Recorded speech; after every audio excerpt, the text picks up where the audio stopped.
جو اذان سنتے ہیں ان پر 3 طرح کی ذمہ داریاں آتی ہے. آپ مسلم شریف کتاب الصلاۃ حدیث نمبر 849 پڑھیں گے تو آپ کو عبداللہ بن عمرو بن العاص کی ایک حدیث ملے گی جس سے آپ کو معلوم ہوگا کہ جو شخص اذان سنتا ہے اس پر 3 طرح کی ذمہ داری آتی ہے.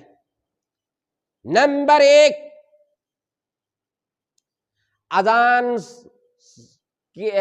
مؤذن کے اذان کے کلمات کا جواب دے.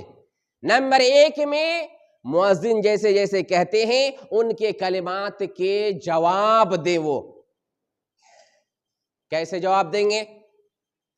جیسے اذان کہہ رہے ہیں اسی طرح سے جواب دینا ہے، دوہرا دینا ہے. مگر حی علی الصلاۃ حی علی الفلاح کے جواب میں لا حول ولا قوت الا باللہ کہنا ہے.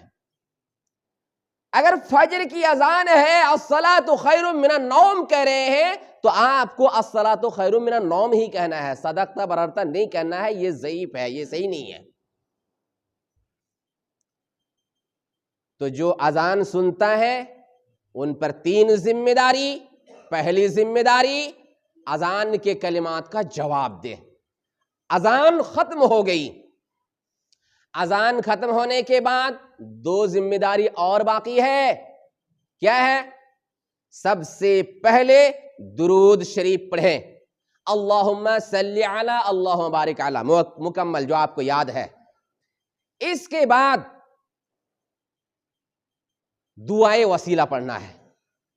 دعائے وسیلہ پڑھنا ہے. دعائے وسیلہ کیا ہے؟ اللہم رب ھذہ الدعوۃ التامہ. یہ پوری دعا. آئیے اب حدیث کی روشنی میں ہم اس کو آپ کے سامنے پیش کر دیتے ہیں. اور یہ کون کہے گا؟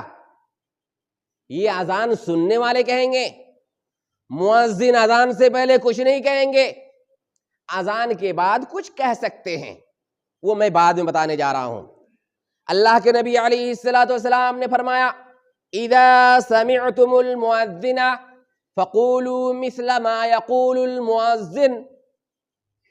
جب تم مؤذن کو اذان دیتے ہوئے سنو تو ویسے ہی کہو جیسے مؤذن کہتے ہیں. جیسے مؤذن کہتے ہیں یعنی اذان کے کلمات کو دہراتے رہو. مگر دوسری حدیث میں کیا ہے؟ سوى الحیالتین، یعنی حی علی الصلاۃ حی علی الفلاح کے جواب میں لا حول ولا قوت الا باللہ کہنا ہے. اور اسی طرح فجر کی اذان ہے الصلاۃ خیر من النوم کے جواب میں صحیح حدیث کی روشنی میں الصلاۃ خیر من النوم ہی کہنا ہے.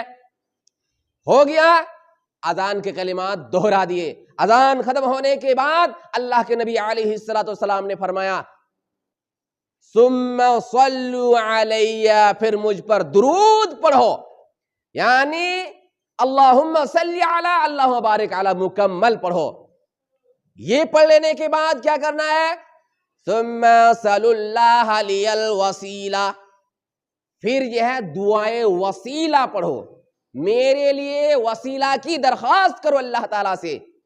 یعنی اللہم رب ھذہ الدعوۃ التامہ، یہ پوری دعا پڑھیے. اس میں وسیلہ کہا گیا. وسیلہ ایک اسپیشل مکان ہے جنت میں. نبی علیہ الصلوۃ والسلام کے لیے ہمیں اس کی درخواست کرنی ہے اللہ تعالیٰ سے. تو یہ طریقہ ہے. تو یہ کون کریں گے؟ اذان سننے والے. اذان سننے والے. اب رہی بات کیا مؤذن اذان کے بعد کچھ کہیں گے؟ اذان سے پہلے تو کچھ نہیں پڑھنا ہے. مؤذن اذان سے پہلے اعوذ باللہ بسم اللہ نہیں پڑھیں گے جیسا کہ سننے میں آتا ہے. میک میں اعلان کرتے ہیں یہ بے بنیاد ہے، اس کا کوئی ثبوت نہیں ہے نبی علیہ الصلوۃ والسلام کی شریعت میں. لیکن لوگ زور زور سے اعوذ باللہ بسم اللہ کہہ پڑھتے ہیں، اس کے بعد اذان شروع کرتے ہیں. یہ غلط ہے میرے بھائیوں. شریعت وہی ہے جو رب کی طرف سے آئی ہوئی ہے. آپ اپنی طرف سے منمانی کریں گے وہ آپ کی شریعت ہوگی رب کی شریعت کے مقابلے میں، اور اللہ اس سے کبھی خوش نہیں ہو سکتا. البتہ اگر مؤذن